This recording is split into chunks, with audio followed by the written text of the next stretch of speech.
Dando continuidad al segundo coloquio, en esta oportunidad le cedemos el uso de la palabra y para que nos acompañe también en la mesa de honor Angie Carolina Erazo Jaramillo y en su representación también de la doctora Isabel Góyez Moreno.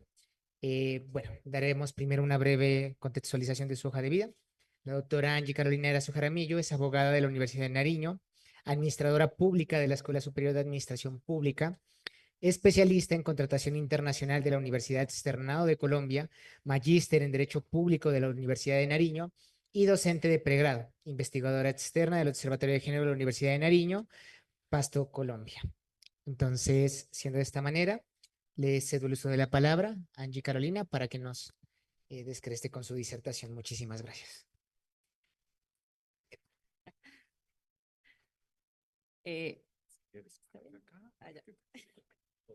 Gracias.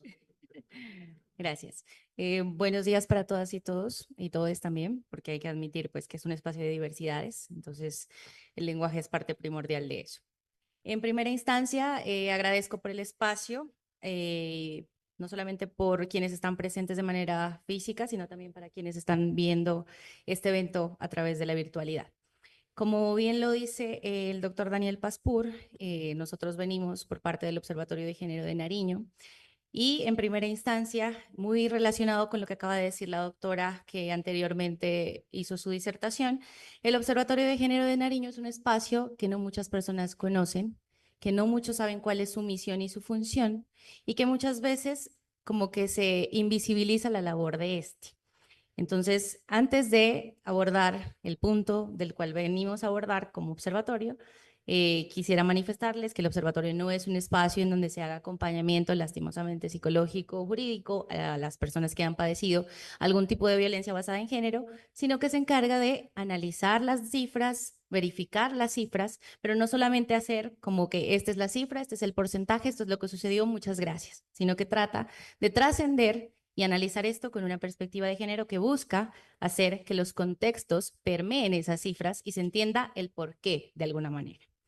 ¿Qué pasa? Como bien lo acaba de decir también el doctor Daniel, nosotros en el observatorio tenemos unas vertientes. Digamos que el observatorio desde el 2014 ha venido trabajando en diversas líneas, se ha consolidado en 7 líneas estratégicas a través de las cuales trabajamos y puntualmente trabajamos con 2 informes o boletines de informes de cifras, entre las que están el informe de cifras arcoíris, que ya fue socializado previamente y fue manifestado pues algunos hallazgos que tenemos en ese sentido, y también el que me corresponde en este caso, junto con la doctora Isabel Góyez Moreno, que actualmente no pudo asistir por una cuestión personal, pero pues también manifiesta su agradecimiento por participar en este espacio, es el informe de cifras Violeta. Violeta porque corresponde a las cifras de violencia basada en género contra las mujeres de la región.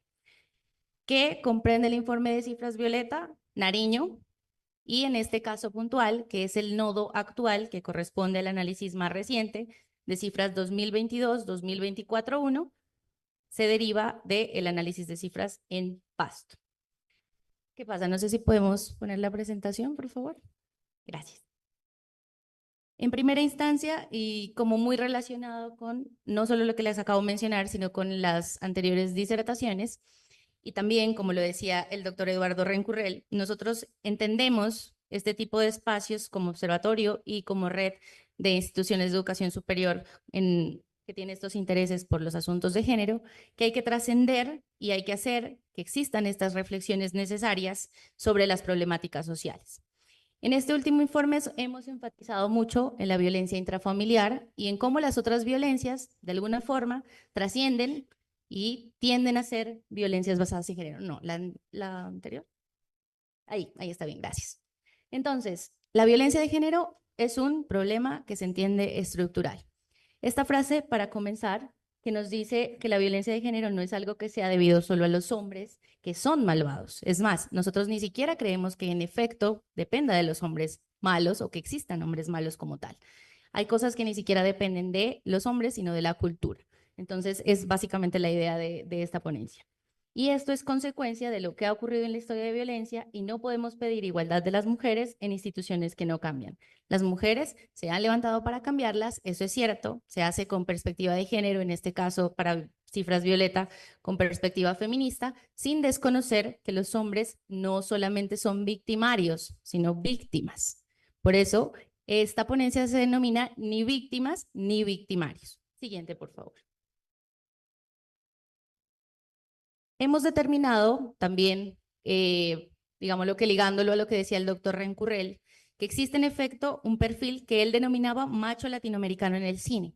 En este caso no hay cine, es la realidad. Lastimosamente la dramaturgia trasciende y este es el contexto, no solo de Colombia, no solo del mundo, sino de Nariño y Pasto en particular. Hemos identificado en los informes de cifras violeta un perfil. Antes de socializarles algunas cifras, que no van a ser todas, porque el informe de cifras violeta más reciente tiene 100 páginas, que esperamos estén, gracias, a su disposición pronto, es un perfil de las masculinidades patriarcales. Entonces, en efecto, existe características predominantes. Hegemonía de lo masculino, naturalización de la violencia, en todos los casos, desde el hogar y desde la infancia, aprendizaje de patrones violentos y cultura de la fuerza. Esto ya lo explicó el doctor Rencurrel, digamos que no hay mucho que explicar al respecto y también por cuestiones de tiempo. Siguiente, por favor. Y eso deriva en unas consecuencias. ¿Cuáles consecuencias? Que el hombre asuma un rol de victimario por el contexto social en sus hogares, en su familia y para sí mismo, que incluso a veces se lo cree. ¿Por qué? Porque se tiende a creer que el hombre debe imponerse y que a través de esta dominación es como logra de alguna manera mantener un status quo o un statu quo y un orden social. ¿Sí? En ese sentido, nosotros entendemos que mientras los hombres ejercen violencia, este hombre, que se entiende como un hombre de un patrón patriarcal, es también una víctima de un sistema que, lejos de ser un problema individual, aliena al hombre de su humanidad, lo aleja de sus reflejos, minimiza sus resultados de alguna manera vinculados con su emocionalidad, lo aleja de unos vínculos afectivos que son auténticos y lo condena a repetir unos ciclos de dolor.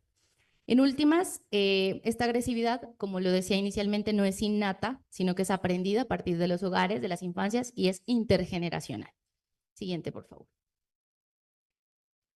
Aquí es básicamente el objetivo que les comentaba anteriormente. Siguiente, por favor.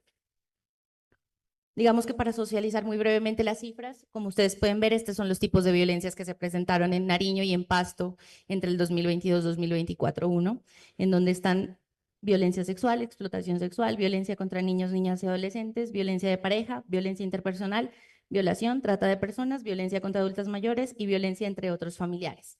Existen derivadas en violencia intrafamiliar que confluyen varias de estas violencias, más de 1.200 casos, solamente en Pasto. Denunciados porque, reiteramos, existe un subregistro de cifras. Siguiente, por favor. Ahora, respecto al sexo de los agresores, lastimosamente la mayoría de los casos son hombres. Es una realidad, pero también parte de esta cultura que afianzamos y decimos que en muchos de los casos, pese a que los agresores son familiares o hermanos o parejas, esto ya tiene que ver más con una cuestión cultural. Siguiente, por favor. ¿Cómo se construyen los victimarios? Siguiente, por favor. Digamos que básicamente lo que nosotros planteamos es que hay que trabajar activamente en esa transformación a partir de una educación con perspectiva de género, a partir de ese afianzamiento de los hogares, porque no es una problemática que solamente corresponda a los establecimientos educativos, a las instituciones de educación superior o básica o intermedia, sino a los hogares y a las autoridades paternas y al comportamiento en general de las instituciones. Bueno, digamos que las cifras en general nos reflejan algo muy concretamente, y es que la mayoría de los casos, más del 70% de los casos se presentan en el hogar, dentro de lo que se asume como un espacio privado.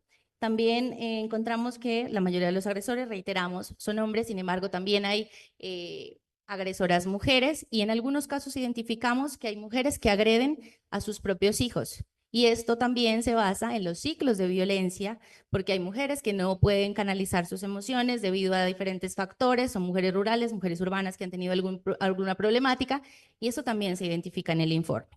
No es menos cierto que las mujeres, a través de las cargas múltiples que tienen y las labores de cuidado que han sido históricamente asignadas a estas mujeres, pues sufren unos padecimientos específicos que las llevan incluso a perpetuar esas cuestiones de violencia que también devienen en maltrato hacia niños, niñas y adolescentes. También, básicamente, como no podemos enfatizar mucho, también encontramos algunos casos de presuntos feminicidios en Pasto, dentro de los cuales 9 fueron en Nariño y 7 específicamente fueron en Pasto en 2022-2023. Y para cerrar, pues digamos que la interpretación cultural se reduce o se resume, como para ser muy reduccionistas lastimosamente, en las causas culturales que devienen en la normalización de esa violencia y en determinar, muchas gracias, que el sistema patriarcal pues es algo que se propaga a través de las mismas instituciones. Finalmente, no sé si lo saben, pero existen algunos programas actualmente muy concatenado con las políticas públicas, como uno denominado Hombres por la Equidad. Yo no sabía que existía, al menos localmente, y había sido asignado a través de organizaciones internacionales y adoptado a su vez en Colombia. Y lo que se pretende es que se desmantelen esas estructuras patriarcales en algunas instituciones públicas, pero a su vez pretendemos que esto pues trascienda a lo que se conoce como estamentos privados. Siguiente, por favor. Bueno, digamos que esto es la propuesta puntual que tenemos ya, como para que la puedan visualizar antes de cerrar la ponencia. Los hogares deben formar en igualdad de género y en respeto de los derechos humanos de todos y todas las integrantes de la familia, no solamente respecto a las mujeres. No es un diálogo que sea unilateral, es algo que debe construirse de manera concatenada. También deben haber unos programas para hombres que incentiven esa deconstrucción, que les lleven a entender que la vulnerabilidad no es algo feminizado, es algo simplemente que se da, es algo humano. Entonces, es importante también. También se requieren políticas públicas interseccionales porque, como bien lo decía un ponente anteriormente, el doctor, no recuerdo, pero hablaba de las nuevas masculinidades. Puntualmente él decía que los hombres tienen diferencias dentro de sí mismos, igual pasa con las mujeres respecto a las interseccionalidades, y eso es algo que hay que tener en cuenta. También hay que hacer una transformación institucional y sensibilizar frente a la equidad y la igualdad. Para finalizar, cierro la ponencia como concluyendo que en últimas lo que pretendemos no es feminizar a los hombres, sino liberarlos de un mandato patriarcal que también en últimas los oprime, que les impide llorar, que les impide pedir ayuda, que les impide ser vulnerables, que les impide criar con ternura y actuar con ternura, y que también les impide construir unas relaciones que son horizontales propiamente dichas. Entonces les invitamos al autocuestionamiento, a la responsabilidad afectiva, a la corresponsabilidad, a la empatía y a rechazar todas las formas de violencia como formas de afirmación o reafirmación masculina. No buscamos que nadie sea culpable, no buscamos que hayan mártires eternos, sino que exista una transformación real hacia una justicia social y a una comunidad con equidad. Muchas gracias. Solicitamos comedidamente que nos apoyen en la mesa de honor Angie Carolina Erazo, el doctor Camilo Romero Suárez, la doctora Beatriz Andrea Rengifo, el doctor Juan Sebastián Palacios y la doctora Sandra Guerrero Torres para la respectiva ronda de preguntas, ¿vale? Ujú. Tomando en consideración que nos han realizado distintas preguntas de manera virtual, pues les vamos a dar también prioridad en el sentido pues que han estado conectados de manera permanente también en este apartado, ¿vale? En igual proporción, si hay preguntas por parte del público, recuerden que hace un momento también se dirigió el QR. En caso de que no tengan acceso al mismo, pueden acercarse con la doctora Zeneida para que se hagan las preguntas respectivas, ¿listo? Entonces, si les parece, para poder hacer el diálogo un poco más ameno y también para poder avanzar con la mayor premura posible, le realizaré una pregunta a cada persona conforme a las diferentes que han realizado dentro del ámbito en línea. ¿Listo? Entonces, para la doctora Angie Carolina, ¿de qué manera el reconocimiento y la transformación de las masculinidades tradicionales pueden contribuir a una comprensión más equitativa de las relaciones de género?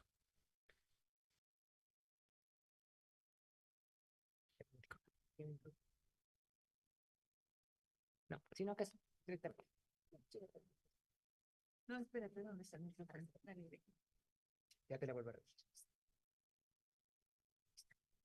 La vuelvo a repetir nuevamente. Entonces, ¿de qué manera el reconocimiento y la transformación de las masculinidades tradicionales pueden contribuir a una comprensión más equitativa de las relaciones de género? Ya, muchas gracias por la pregunta.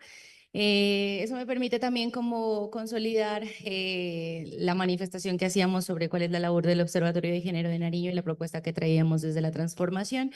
Y básicamente esa es la intención, analizar estas cifras no como algo aislado, sino reconocerlas como lo que son, personas, rostros, historias de mucha gente que lastimosamente está o dejó de estar en algún punto específico, y entender eso desde el aspecto cultural con perspectiva de género no significa simplemente ver estos son los victimarios, estas son las víctimas, sino también identificar cuáles son los problemas en los contextos y determinar a partir de eso cuáles son las necesidades reales. Entonces, la trascendencia de reconocerlo, de visibilizarlo y de entender que es necesario transformar y deconstruir lo que ahora es un sistema patriarcal que afortunadamente en este tipo de espacios pues se presta para gestarlo de una manera diferente, pues es básicamente eso, una transformación social que nos permita entender que no se trata de una guerra entre hombres y mujeres, como mal se conocería y se deforma el feminismo, que muchas veces la gente lo entiende como hembrismo y no es de esa manera. Entonces, digamos que lo que pretendemos es algo más y es una construcción